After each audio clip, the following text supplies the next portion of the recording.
Bismillahirrahmanirrahim. Assalamualaikum warahmatullahi wabarakatuh. Perkenalkan, nama saya Muhammad Waji. Tim saya 0510864441. Di sini saya akan membuat tugas video praktikum dari mata kuliah basis data. Dan untuk tugas soalnya, di sini saya diperintahkan untuk melakukan praktikum transaksi, lalu melakukan praktikum basis data terdistribusi. Untuk panduan mengerjakannya mengacu pada panduan praktikum yang tersedia. Yang satu lagi BMP MICM 4206 basis data. Tuh. Oke, kita lanjut. Pertama-tama tentunya kita menyalakan XAMPP-nya dulu ya. Di sini saya udah nyalakan. Kita masuk ke admin. Lalu sudah masuk di sini.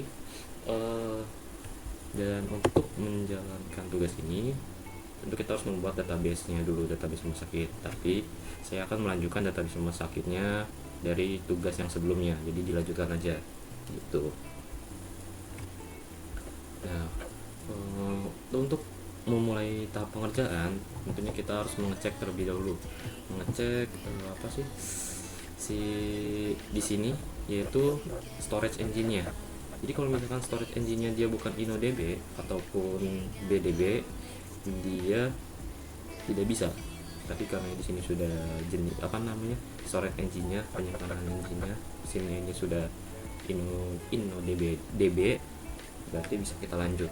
Nah, untuk tahap pertama dari panduan, kita biasanya akan membuat perintah commit. Apa sih perintah commit itu? Perintah commit itu sebuah perintah yang menandakan bahwa transaksi telah dilaksanakan dan terjadi perubahan data gitu. Jadi nanti si perintah commit ini maksudnya digunakan untuk mengupdate atau menambahkan data gitu. Oke, kita buka terlebih dahulu. Masuk ke rumah sakit, ke rutin, situ create. Di sini kita kasih nama transaksi 1 ya. Kita coba untuk commit dulu. Begini.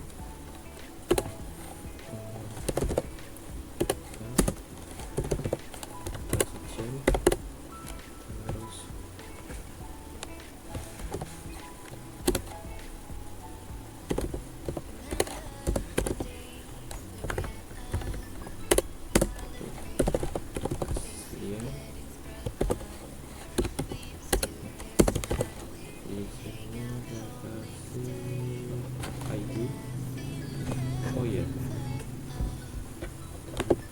sebelum itu saya cek dulu ya di sini ya.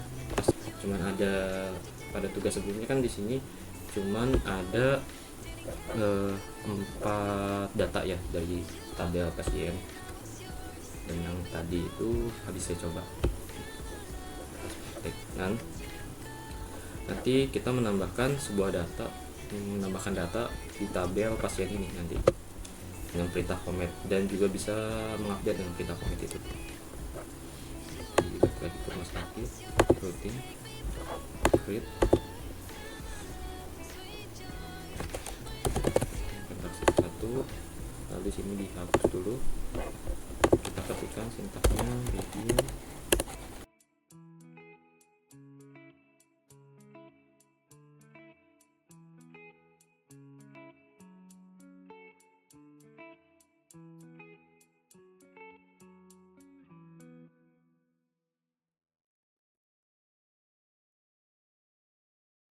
Now I'm shaking, drinking all this coffee. These last few weeks have been exhausting. I'm lost in my imagination. Oke, di sini saya akan menunjukkan bahwasanya kalau misalkan kita tidak menggunakan perintah commit, dia tidak akan mengubah ke tabel. Itu kita coba ya, langsung kirim. Nah, di sini sudah dikirim kan, sudah masuk. Nah, kita panggil, bisa menggunakan SQL, bisa juga langsung eksekusi. Saya gunakan ini dulu ya, SQL. Kita ke SQL, terus call.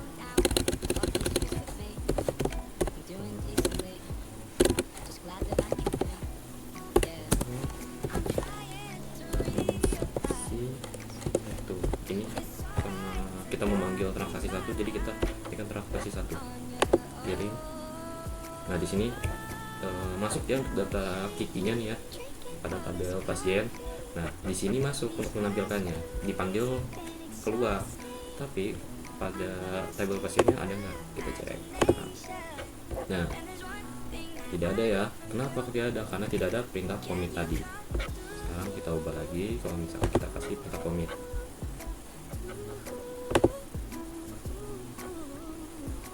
Ubah. Nah, di sini kita kasih perintah commit. Ini kita jalankan lagi. Di situ kita bisa panggil lewat sini nih, eksekusi. Nah, di sini juga tampil lah kayak tadi untuk kalau dipanggil. Sekarang kita cek apakah dengan perintah commit bakal muncul di tabel pasiennya katanya. Nah di sini sudah muncul ya untuk perintah commit.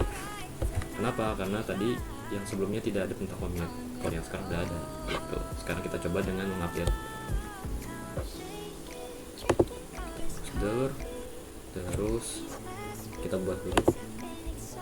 Ini saya menggunakan transaksi 2.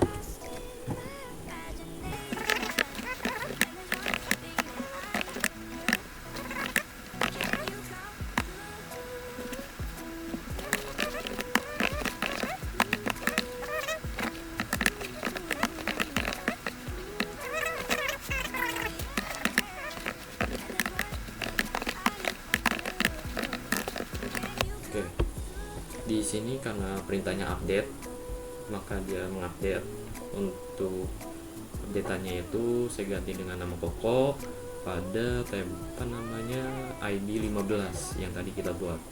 Kirim, sudah dikirim, kita langsung eksekusi atau panggil gitu ya.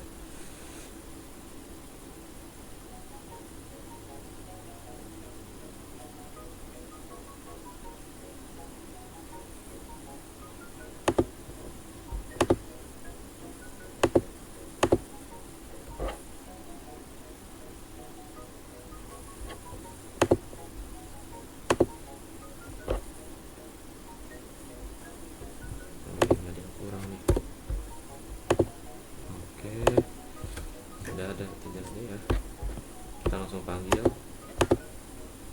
Nah di sini yang tadinya Kiki jadi Koko ya. Sekarang kita cek apakah berhasil di sini diganti. Nah langsung berhasil lah mengganti ke Koko.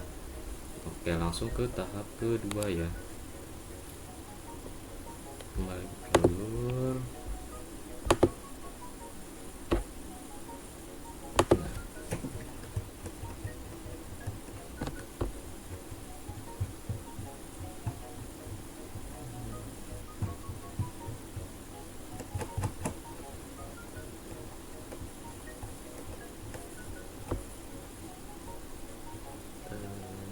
Oh iya, untuk tahap kedua itu perintah rollback. Jadi apa sih perintah rollback itu? Jadi perintah rollback itu pernyataan digunakan untuk menggugurkan suatu perintah yang sedang berjalan. Jadi itu tuh berguna kalau misalkan tidak kita membuat data yang tidak diinginkan terjadi pada sistem. Namun perlu tuh, dan perintahnya ini jadi kan kalau commit untuk menambahkan. Nah kalau rollback itu gunanya buat membatalkan perintah buat si mengupdate. Contohnya itu bisa buat untuk mengupdate ataupun menambahkan gitu. Tinggal dikasih ini rollback aja. Sekarang tadi kan Koko, kita coba ganti ke TP pada ID 15 ya. Sekarang saya kirim, seharusnya kalau misalkan cuma komit doang dia bakal update, tapi kalau misalkan ada rollback seharusnya tidak update. Pas dipanggil pun tidak ada respon, maksudnya tidak ada updatean gitu tuh, masih sama kayak sebelumnya itu Koko. Kita cek sekarang, kirim, berhasil ya di sini. Lalu kita eksekusi, atau di sini juga bisa.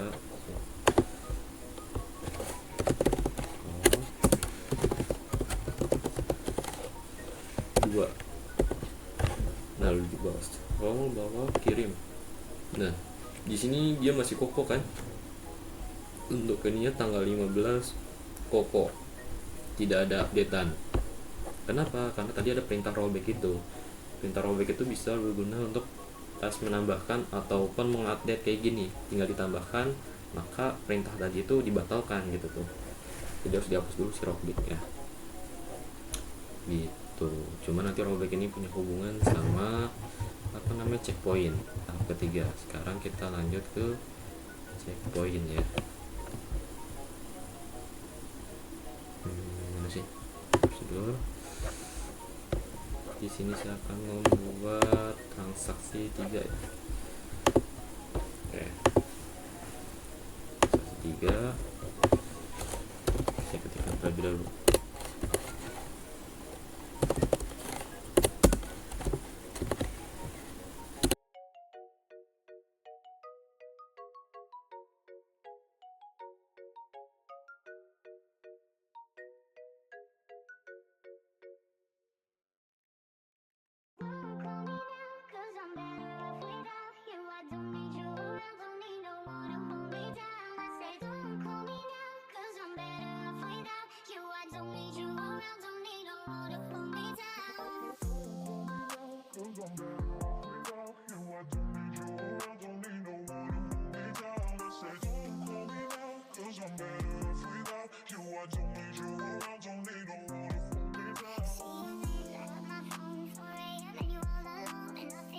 Jadi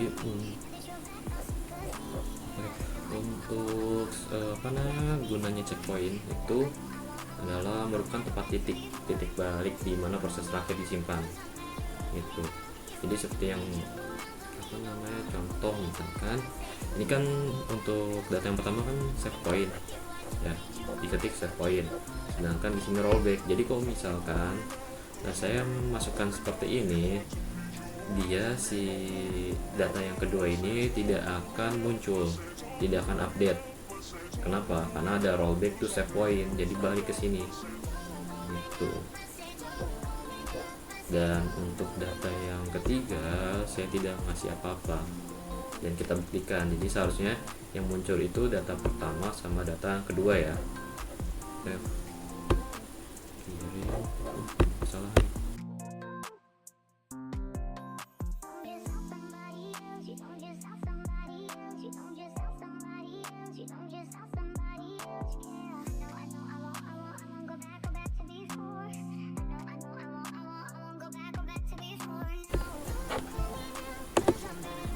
Oke, sudah ya. Sekarang kita eksekusi terpanggil. Oh, ada kesalahan nih, save point 1 ya.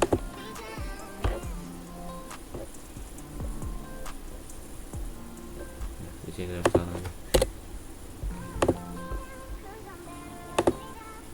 Nah, di sini pas dipanggil dia bakal muncul Yanto Ballerina, sedangkan tadi untuk nama dari ballerina tidak muncul. tidak muncul ya. Kenapa? Karena tadi rollback to save point. Coba kita cek di sini. Ada data. Nah, di sini juga ada update ya, Yanto sama ballerina. Seperti itu. Oke. Untuk tahap ketiga sudah bisa, langsung ke tahap keempat, trigger. Nah, untuk trigger ini dia ada sebuah perintah atau event yang dapat memicu perubahan sebuah basis data gitu. Jadi dia gunanya bisa mengurangi data ataupun menambahkan data gitu. Nah, pertama kita untuk memulai trigger ini saya harus membuat si tabel baru. Oke, iya.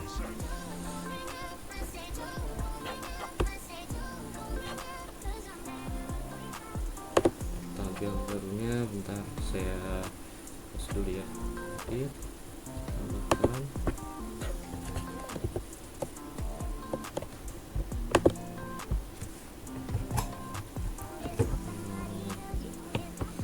Tadi obat ya, obat sama kolom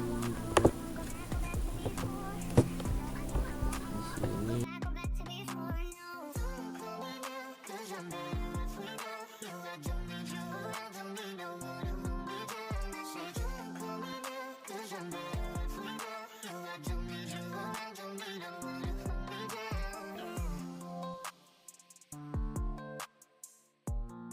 untuk obatnya di sini kita langsung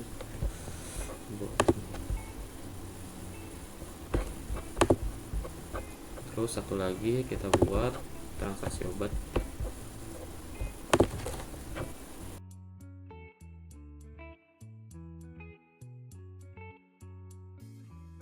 Remember the days we were young, wild and free, basic getting sprung on.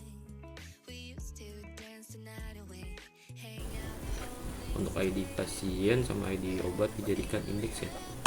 Untuk lainnya indeks terus langsung oke saja. Nah jika sudah, bisa kita langsung desain.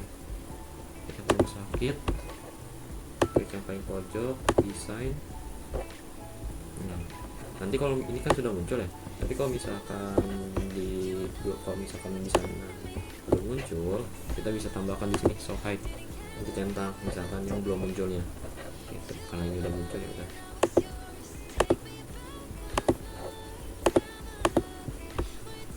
Oke. Sekarang kita rapikan dulu.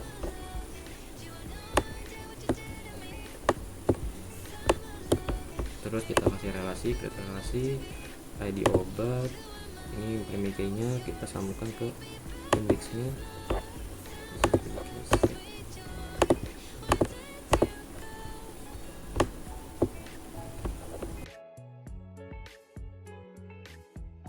Simpan dulu biar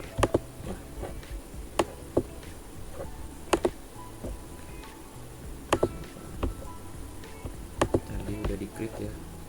Terus untuk ID pasien primary-nya kita sambungkan ke sini. Oke, sekarang kita coba lihat. Wow, cakak-cakak. Sekarang dirapikan dulu. Nah, dia bakal kayak gini ya. Setelah kita relasikan, disimpan. Kalau sudah, kita bisa langsung ke sini. Tambahkan. Kita menambahkan sesuai dengan perintah, yaitu nih kita akan menambahkan data pada tabel obat, yaitu obatnya kayak gini ya.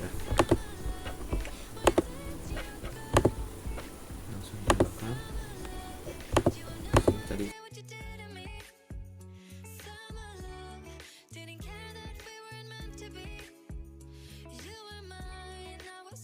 Jika sudah selesai, kita kirim, maka dia seperti ini. Bisa juga kita masukkan data tadi lewat SQL ya, cuman karena perlu bisa dihafal gitu, jadi gini scriptnya nanti. Lalu habis itu apa namanya, kita ke trigger ya.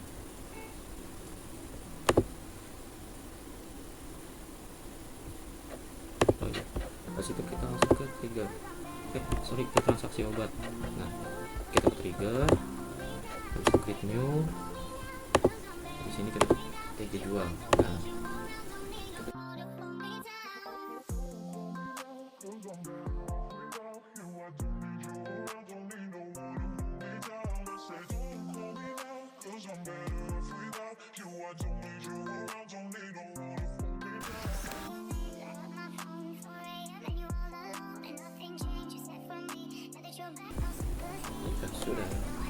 jika sudah membuat triggernya untuk sintaknya, maka kita bisa mengurangi data tadi.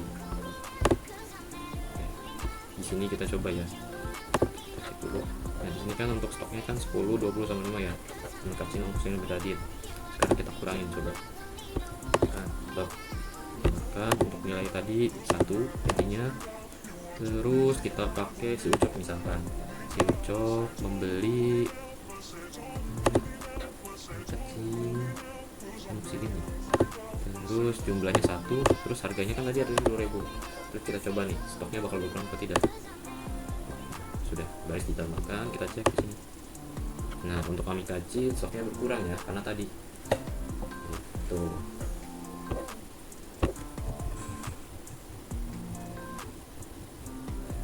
Terus mungkin itu saja dari saya.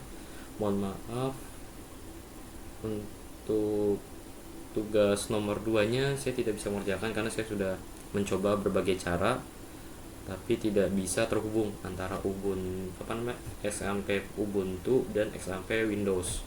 Saya sudah menggunakan segala cara dan mengikuti panduan tapi tetap tidak berhasil. Saya juga tidak tahu mengapa itu terjadi ya. Gitu. Jadi mohon pengertiannya untuk Bapak dosen. Saya sekurang-kurangnya mohon maaf. Saya akhiri. Wassalamualaikum warahmatullahi wabarakatuh.